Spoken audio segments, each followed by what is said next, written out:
Thank you very much. Let me start by congratulating you all, assuming as I do that you participated in elections, some of you, and that you are elected, and also aware that some of you have been appointed to serve as ministers in the new administration. Congratulations.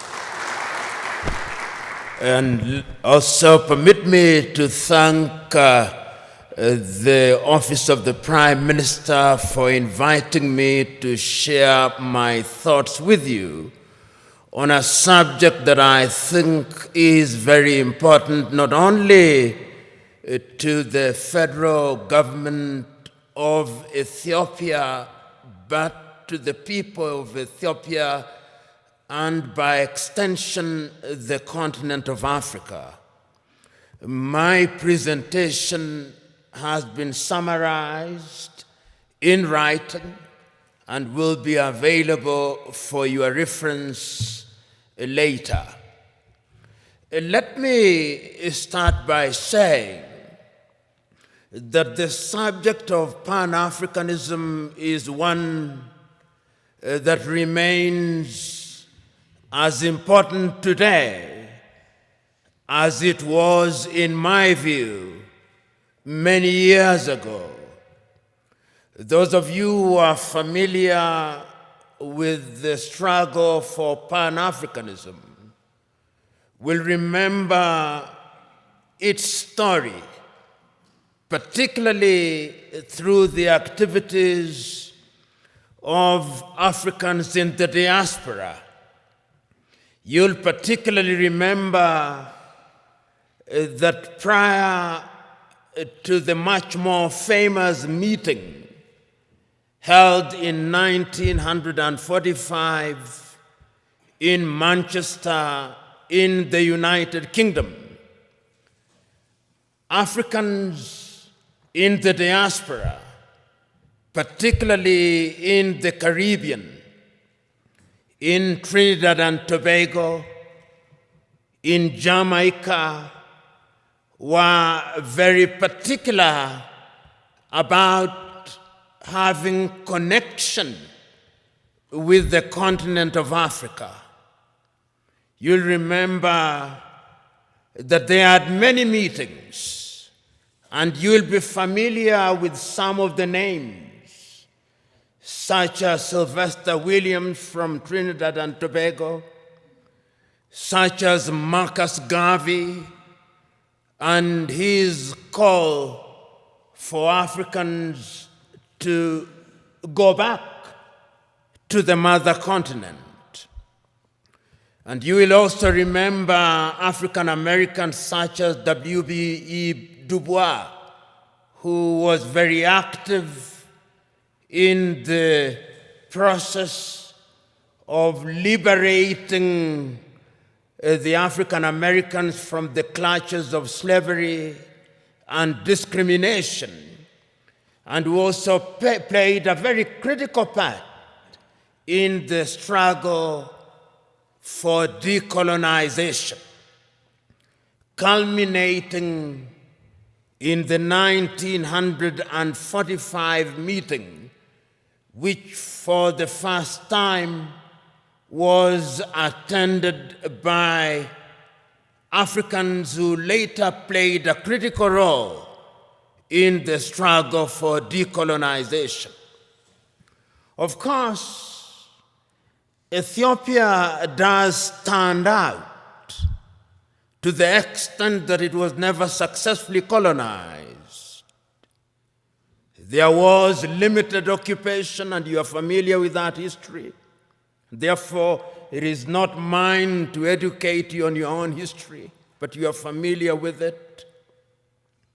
But it must concern us, particularly at this time, and I hope during this conversation I'll be able to demonstrate why, in order for us to understand the present, we must understand the past, which will also enable us to have a glimpse on what the future holds. And one of the speeches which is seldom referred to is a speech that was delivered in the year 1906 in the month of April by a South African called Pixley Kaisaka Seme. And it is instructive that Pixley Kaisaka Seme was the first president of the African National Congress when it was founded in 1912. When Pixley Kaisaka Seme delivered that speech as a student at the University of Columbia, his title was The Regeneration of Africa. And what he was talking about at that time was an Africa that had borne the brunt of slavery and was laboring under the pain of colonization. Pixley Kaisaka Seme reminded his audience on that day that when the European powers assembled in Berlin in 1884 through to 1885, they agreed to divide Africa into spheres of influence for purposes of exploitation, so that the Germans had their share. If you remember, the Germans were present in what we now call Namibia. They were present in what we now call Benin, but was then known as Dahomey. They were present in what is now a part of Ghana, which was then the Togoland, the Volta area. The Belgians were present in Rwanda and Urundi, and they were also present in what is now the Democratic Republic of Congo. The Italians, to the extent that they could, tried to occupy Ethiopia and Eritrea and were present in a portion of Somalia. The British were present, of course, in Uganda, in Kenya, in Nyasaland, in Rhodesia, and in Nigeria, and in many other places. The French, of course, were also present. And all these powers, even the Spaniards, were present in Equatorial Guinea, as were the Portuguese. And the whole idea was to use the resources, both natural and human, of the African continent, so that the partition of Africa was one that was designed to benefit the European powers. The partition was arbitrary. If you look at the nation states that we now have, or is it states that we now have with many nations in them, every other African country that we are talking about now is struggling to be a state. All of them, without exception, all of them. And this is what Pixley Kaisaka Seme was saying. How will we regenerate this continent? And it's instructive that he was talking at a time when the entire continent of Africa was under colonization, excluding Liberia and Ethiopia, all of them. And therefore, when in 1945, Africans were represented in Manchester, Kwame Nkrumah was present at that meeting, Marcus Garvey was present at that meeting, Jomo Kenyatta was present at that meeting, Obafemi Awolowo was present at that meeting. The drive was to decolonize Africa. And one of the things that amazes me is that at that time, these individuals did not have the internet, they did not have WhatsApp, they did not have the kind of communication that we have now. But it is amazing at how they were communicating. Even air transport was not as it is now. I was just recently reading the activities of one of the greatest Africans who, in my view, ever lived, and whom many people do not know about. The great Ghanaian James Emmons Kwegyir Agri, normally referred to as Agri of Africa, and how he traveled from the United States and went to many countries in Africa, traveling by sea and talking about why Africa should be united. And that was Pan-Africanism, the Pan-African spirit at that time. Of course, we then went into the era of decolonization. And the spirit again was one which was consistent. You had people from the Caribbean participating in the struggle in that regard. You have people like W.B. Du Bois saying that Africa must be free. A little later, people like Martin Luther King Jr., and people like Malcolm X, talking of George Padmore, talking about how Africa should be liberated and we should work with people in the diaspora. And then the agitation was there that we must regain our independence. And famously in 1949, Ghana's Kwame Nkrumah is saying, "Seek ye first the political kingdom, and the rest will be given unto you." And I dare say that the rest has never been given to us. And even if it is coming too slowly. But it is instructive that at that time, the spirit was about the continent of Africa. We were conscious, the leaders were conscious, that Africa decolonized without unity would remain weak. And of course, Africa is weak. The weakest continent on earth is this continent in which we are, our continent. So the struggle for independence was everywhere across the world, across the continent of Africa. So when on the 6th day of March, Ghana regained her independence as Ghana, it was then Gold Coast.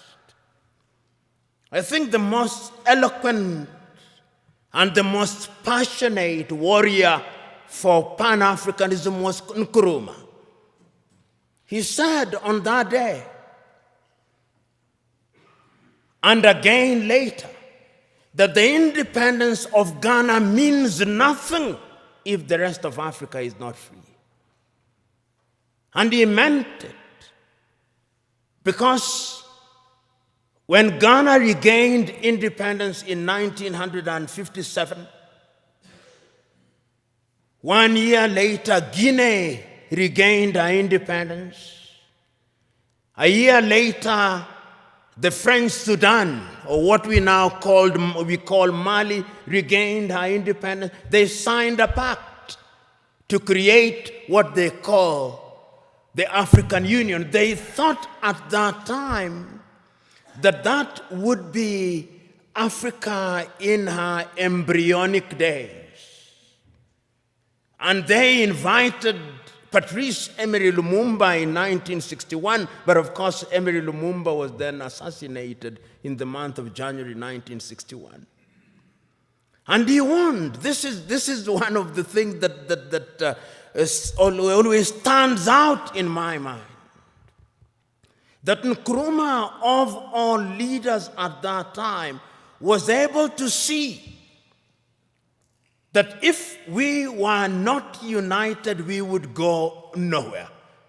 So in 1958, he summons a meeting in Accra, Ghana, of the then independent African countries and tells them, if we don't unite now, The neo-colonialist is going to ensure that we remain disunited and we remain small, and they are going to ensure that the neo-colonial project continues. In 1961, on the first day of January, again in Casablanca, Morocco, he tells his audience, let us unite now before each one of our leaders begins to get used to power, because power is easy to get used to. You who have been elected will know. Once you become a minister and you become used to people saluting you and opening your doors, if it happens for 1 month, you will find it very difficult if you lose your ministerial position when there is nobody to salute you and to open your doors. That is how attractive power can be.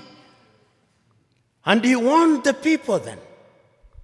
But the colonial project was alive and well, because as they were meeting in Casablanca, Morocco, there was another group that was meeting in Monrovia in Liberia. That is how Africa started splitting, creating two groups, the Casablanca group and the Monrovia group. The Casablanca group, which comprised, I think, famously, Kwame Nkrumah was there from Ghana, Gamal Abdel Nasser was there from Egypt, Ahmed Ben Bella was there from Algeria, Modibo Keita was there from Mali. They took the view, unite now. The Monrovia group, comprised of William Tubman at that time. Emperor Haile Selassie was also in the Monrovia group. Mwalimu Kambarage Nyerere was in the Monrovia group. They took the view, we want to unite, but gradually. Let it be gradual. So that when Emperor Haile Selassie of Ethiopia convenes a meeting in Addis Ababa on the 23rd through to the 25th day of May 1963. There are two groups already. The Pan-African agenda is already being watered down. There is the Casablanca group and there is the Monrovia group. And the creation of the OAU was a victory for the Monrovia group. And I want you to, there were 32 heads of states and government who met in Addis Ababa, Ethiopia on the 23rd through to the 25th day of May, the year 1963. And I want you to listen to all of those speeches, or the compilation of them. There is a compilation of them that was made in the year 2013 when we were celebrating the 50th anniversary of the Organization of African Unity. And listen to all the speeches, and I pick out a speech from the leader of Central African Republic, David Dacko. David says, Central African Republic is so small that if we are not a part of an African Union, the French will come again. And they have come again. Mwalimu Nyerere of Tanzania says, we are not here in order to remind ourselves of how important unity is. We are here to talk about the unity of Africa. The host, Emperor Haile Selassie of Ethiopia, says, it is important for us to realize that we must make sacrifice for the future, because a disunited Africa will never realize our potential. But the most passionate speech again was that of Kwame Nkrumah. He tells them, let us not leave here without one government, without one army, without one currency, and without having chosen a capital. And I propose that the capital of the new Africa either be located in Bangui in Central African Republic, or Leopoldville, now Kinshasa, in the Democratic Republic of Congo. But I'm open to any other suggestion. And let us leave here once we have put together a council of foreign ministers in order to begin to work towards an African Union. That is Kwame Nkrumah. Nobody listened to him. We ended up with the OAU. And the story of the OAU can be told and retold. Some say that it was a toothless bulldog. Others say that it was not even a dog. But whatever it was, it cannot be denied that it made a contribution to the process of decolonization of the continent in many ways, complete with the establishment of the liberation unit of it, which was headquartered in Dar es Salaam in the United Republic of Tanzania, which was spearheaded the decolonization of quite a number of countries at that time. But the point that I'm making is that the Pan-African spirit at that time was about a united Africa. Because you will remember at that time that France never wanted to leave and has never left.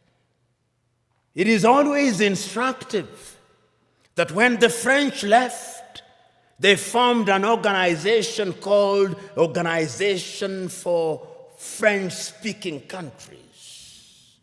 The British also created their own Commonwealth of independent nations. But what is instructive is that the Queen is always the head of those independent nations. I've never understood that. Perhaps the presidents do. The Portuguese, of course, you know, never left easily. Until 1980, when I was an adult, they were still fighting in Mozambique, in Cape Verde, in Guinea-Bissau, in Angola, and in Mozambique. The apartheid regime, of course, only left in 1994, and I wonder whether they have left. That is Africa for you. So that the fears of Kwame Nkrumah that if you are not united, we would have problems, started haunting us. He said that if we are not united in the Pan-African spirit, what is going to happen is that the imperialists is going to control us. They are going to emphasize our ethnic differences. And they are going to ensure that we begin fighting amongst one another. And as we do so, they are going to exploit us. And they started. In January 1961, they assassinated Patrice Emery Lumumba, and Congo has never been the same again. In 1963, they assassinated Sylvanus Olympio in Togo, and Togo has never been the same again. Then there were coup d'etats. Kwame Nkrumah himself, in 1966, eliminated via coup d'etat, all his writings, all his speeches banned, never to be read, never to be listened to until 1972, when Ignatius Kutu Acheampong rehabilitated him. Ahmed Ben Bella in Algeria, gone. In Nigeria, Nnamdi Azikiwe and Abubakar Tafawa Balewa, gone.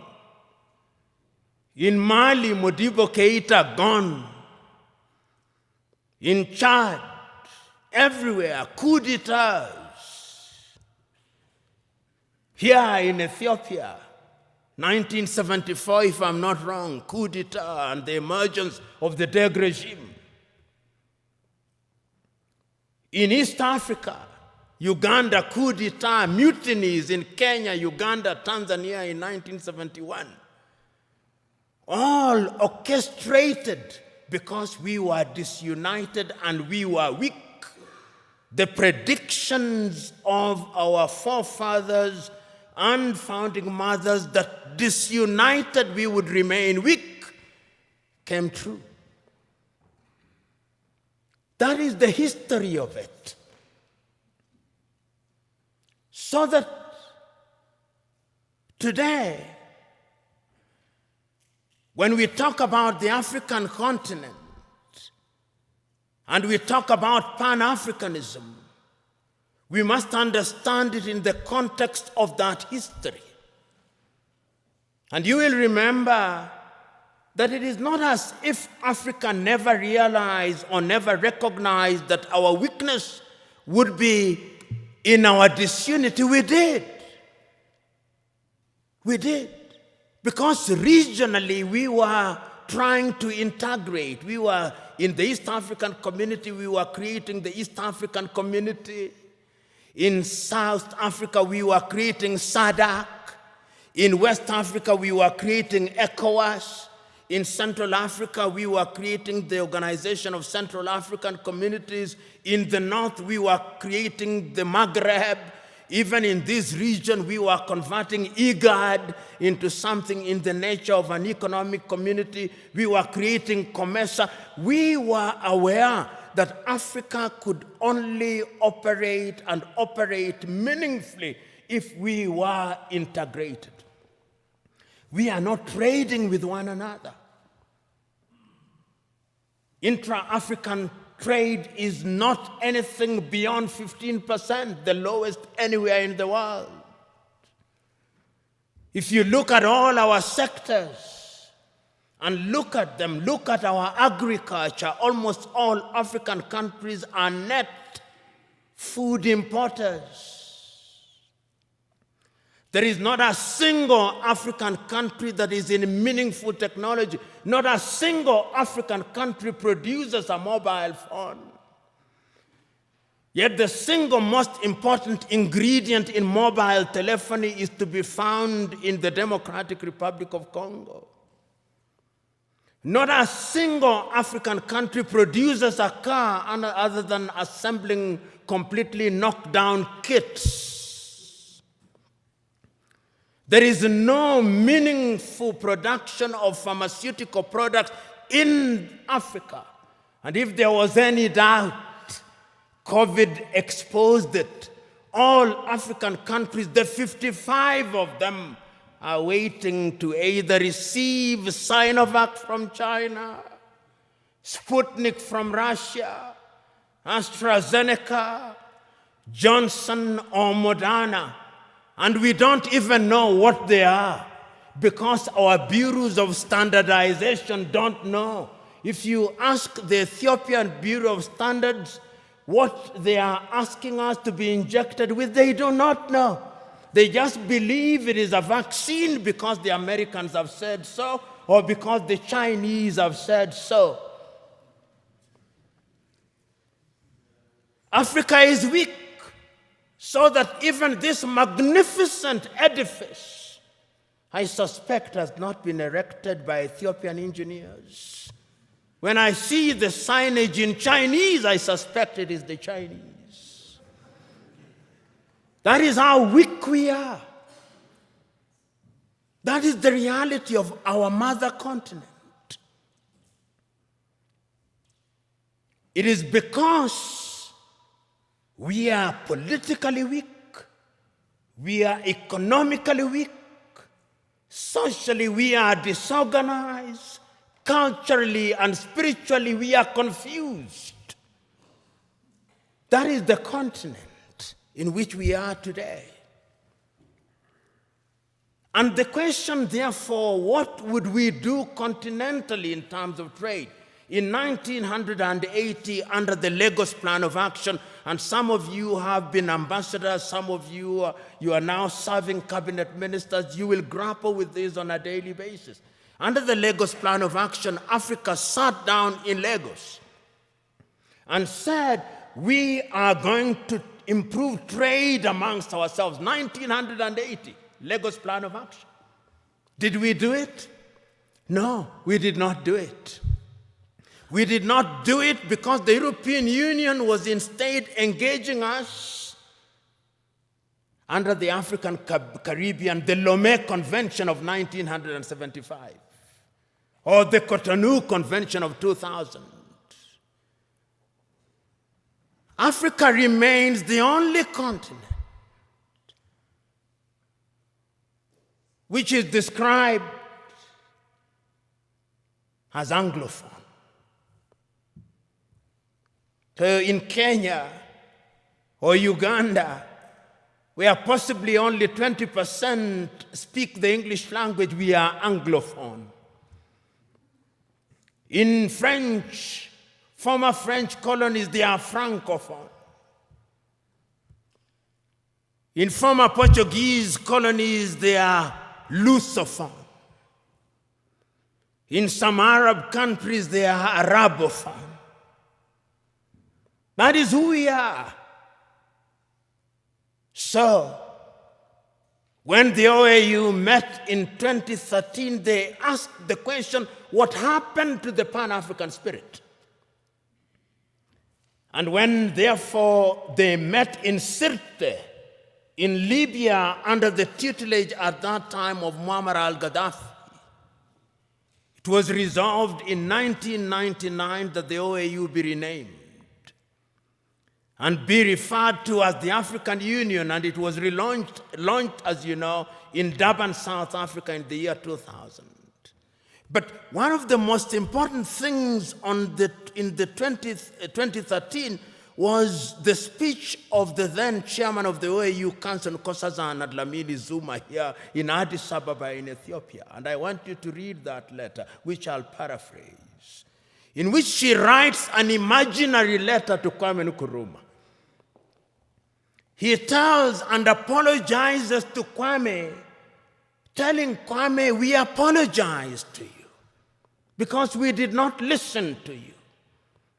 We are weak because we did not listen to you. We are divided into 54, 55, depending on whether the Moroccans agree that Sahrawi is a country. Nobody cares about us. And brothers and sisters, if you want to know how weak we are, and we are weak, look at how we are treated. Last month,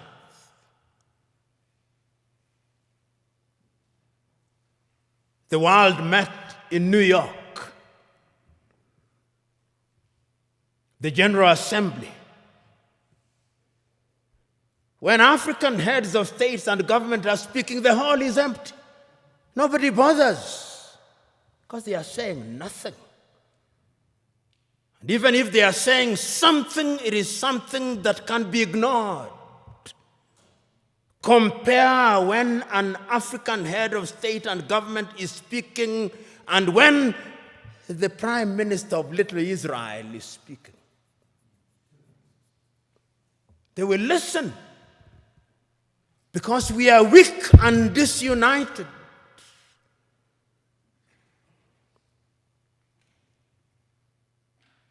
So we have a weak continent because the spirit of Pan-Africanism disappeared.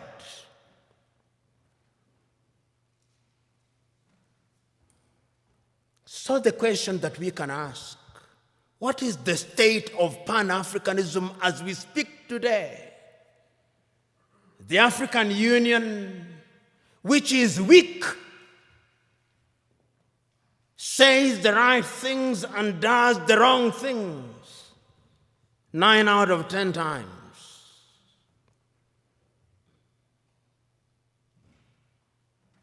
And what are the critical areas in which we are weak?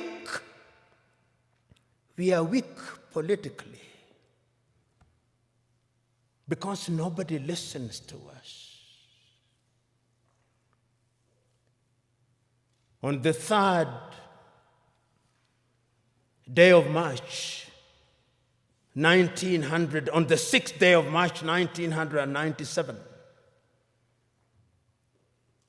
Mwalimu Julius Kambarage of Tanzania, speaking in Accra, Ghana, on the occasion of the 40th anniversary of the independence of Ghana, said, the speech is entitled, "We Unite or We Perish."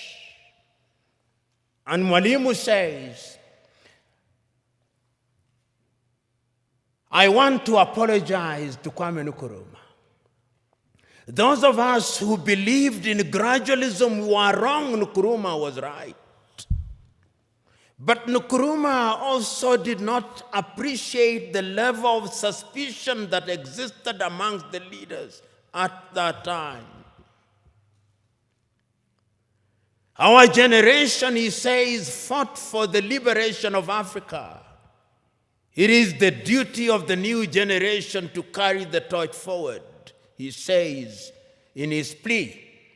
He says that I do not believe that the tribe can be the basis of mobilization in Africa. And he said that as I travel along across the world, people do not care about our Tanzanianness or our Ghanaianness or our Kenyanness or our Ethiopianness. In their eyes, we are all Africans. And perhaps that is what we should use as the building block in order to talk about African unity. But we are not being naive about that unity. Because sometimes when we talk about Pan-Africanism and about African unity, people think we are being too simplistic about it. No, it is not being simplistic and being naive. It is recognizing that as long as we remain the way we are, then Africa in the next 25 years will be recolonized. You know, what is the state of Africa as I speak now? What is the state of your continent as we speak now? Because of our disunity. Because when we are disunited, then it is good for Europe and America.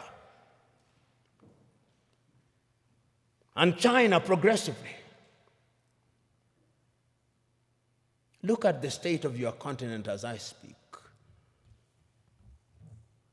Conflicts of one kind or another. I'll name the countries just for you to know how bad it is, because that is how it is. Go to northern Mozambique. The gas that is there cannot be produced because there is conflict. Northern Mozambique. Go to Somalia. Conflict. Here in your motherland, conflict. Go to South Sudan, conflict. Go to Sudan, conflict. Go to Libya, conflict.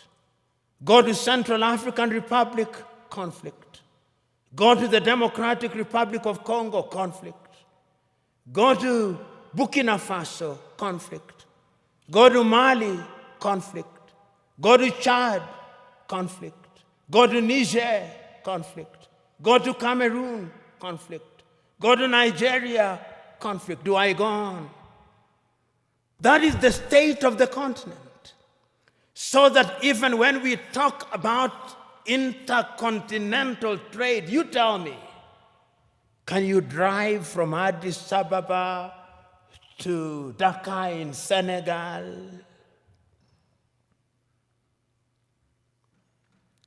Unless you are Daredevil himself.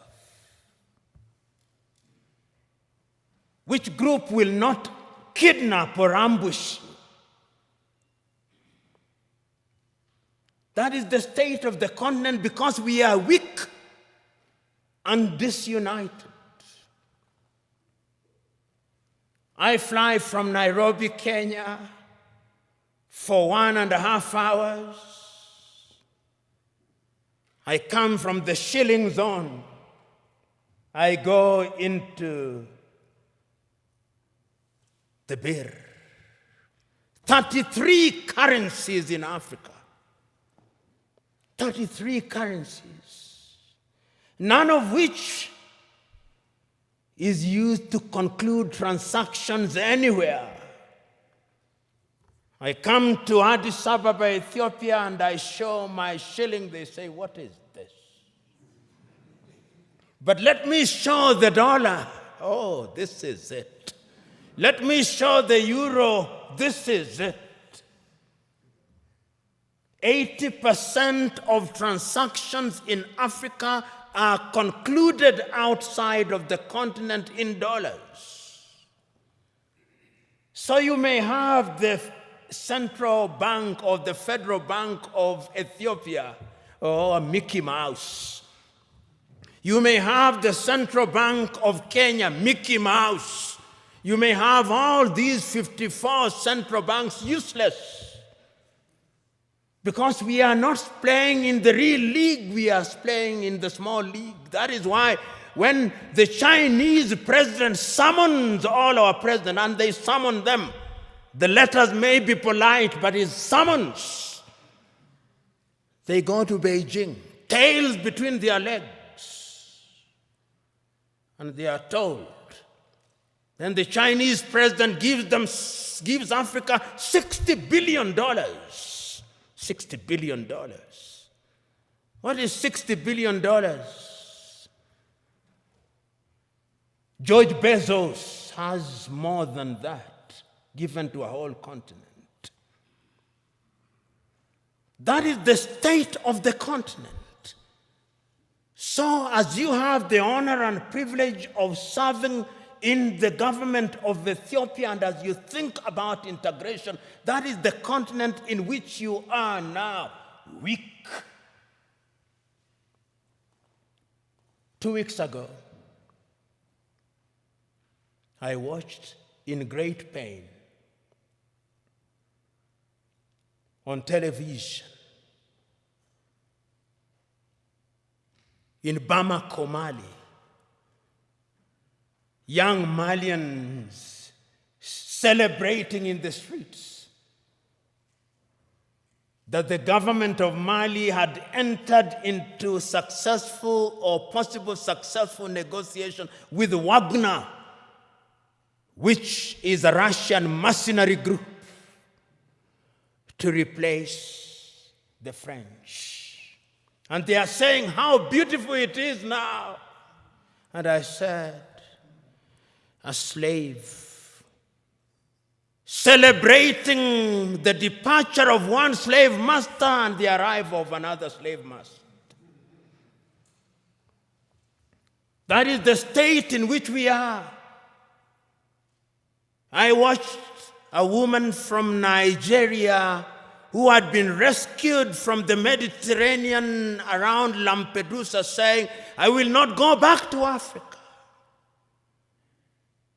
Even if I die in the Mediterranean, I'll try again and again. What is it that can make a human being say that I do not want to go back to my home? Because the natural instinct of a human being should be that you want to go home. It's because we are weak. So we are invited to Beijing. Then we are invited to Tokyo, the Japanese African Conference. Then we are invited to Europe. Then we are invited to the United States. And lately, even the Arabs invite us because we are weak. That is Africa now. But let me conclude by looking at Africa in the future. What is the state of Pan-Africanism?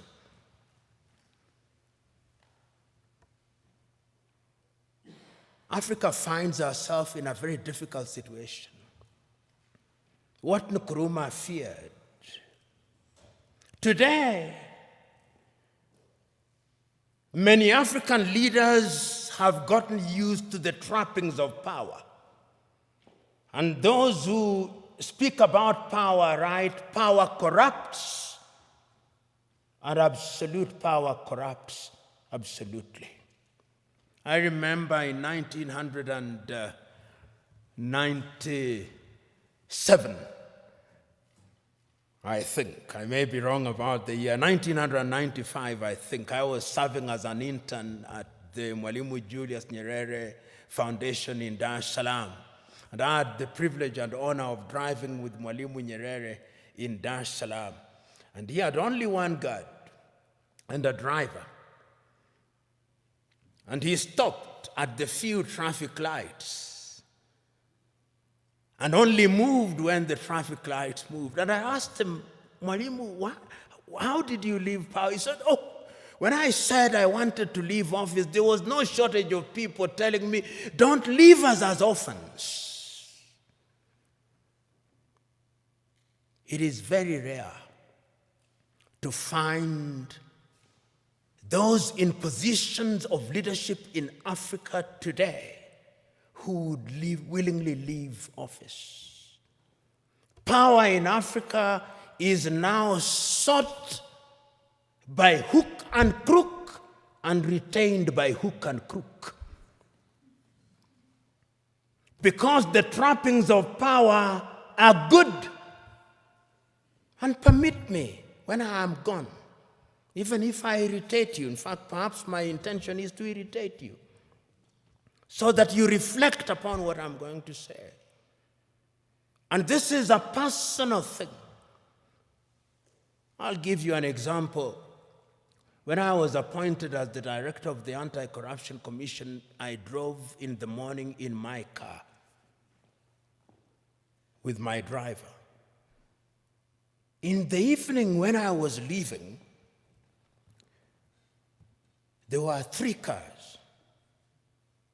Mine, what was allocated to me, and another one in front, and another one behind me, and 12 individuals. And I asked, who are these fellows?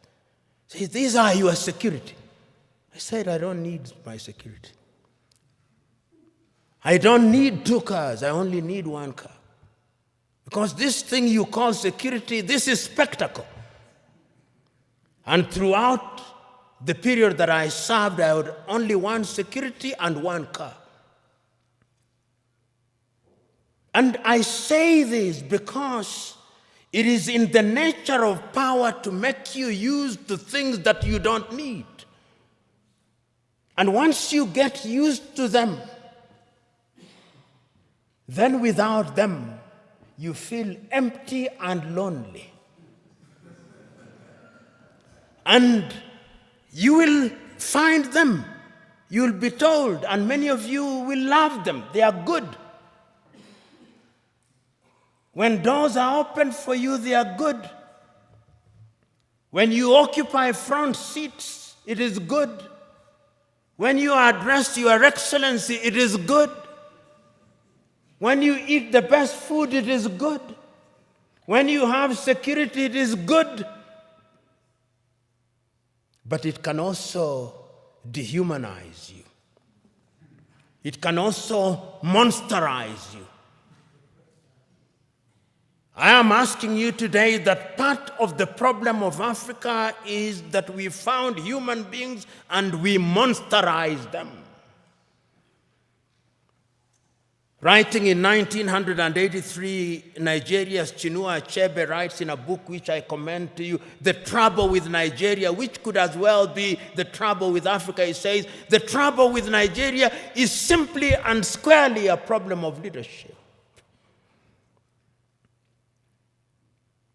As we look at Africa today, I hope that this administration, which has now committed itself to the Pan-African movement, will think in that direction. And this brings me to what I think should be contemporary Pan-Africanism. If you look at the Treaty of the East African Community, the Treaty of the East African Community says that there shall first be a common market, then a common currency, and political federation, which ought to have happened in the year 2010. East Africa Community should have had its first president in 2010. That is now 21 years, 10 years later, there is no such thing. In ECOWAS, it ought to have been the same. In SADC, it ought to have been the same. I hope that with your population of 120 million, because Ethiopia is an economic powerhouse potentially.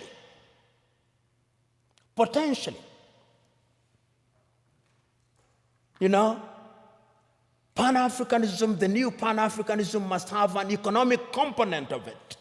That is how I understand Africa Agenda 2063. Africa Agenda 2063 says that by the year 2063, Africa will have pulled up her people into a middle-level economy on 7 pillars, economically, politically, and otherwise. And the Africa Continental Free Trade Area suggests to me that we'll have broken all the tariff and non-tariff barriers. Will we be able to achieve those in the spirit of new Pan-Africanism? Will we have one currency? Will we have one passport? We have already said so under the Kigali Agreement that we are going to have one passport. Will we have one telephone code? We have 55 telephone codes. You move from Nairobi 254, you come here, you have another one, you go to Eritrea, you have another one. There is no connectivity in the 21st century. How can you be taken seriously? Those of you in the United States of America, you fly from Boston, Massachusetts to San Francisco in the West, 6 hours, 40 minutes, the code is 1. The tariff is 1. The COVID test is 1. I moved from Nairobi to Addis Ababa, COVID test. If I don't travel this evening, I'll be subjected to another COVID test. I go to Tanzania, COVID test. Uganda, COVID test. Your nose will begin debating with you. In the United States of America, you take one COVID test from Miami and you don't take it as you go to St. Louis in Missouri. I'm talking about very practical things. I come here and I have to go through an immigration. My passport has to be stamped. Somebody in the United States of America does not have to do that. Somebody in the European Union across 27 countries does not have to do that. In China, which is, of course, 1.4 billion, does not have to do that. Until we change all those things, we are going nowhere, so that we have only one telephone code, so that we have only one currency, so that we have only a single immigration, so that we eliminate all these armies. You know, you look at some African countries and they have an army, which complete with 5-star generals, who have never even quelled a street riot, and they are generals. Your money goes into maintaining militaries, maintaining embassies that you don't need. You see why Africa is poor? All these 55 countries have embassies. If we were one, there would only be one ambassador for Africa in the United States of America. There would only be one army with regional policing. Am I being naive or simplistic? Yes, we can create a single Africa with a loose government. A confederal government, dealing only with foreign affairs and defense and monetary policy and general policy formulation, with different governance systems. That is the only way in which these narrow tribal instincts will be dampened. But as long as, and now I want to conclude, if we only see Pan-Africanism as sentimentalism, as a romantic idea about which we debate, and we remain as we are, then this is the Africa that I see. This is the Africa that I see in 25 years' time.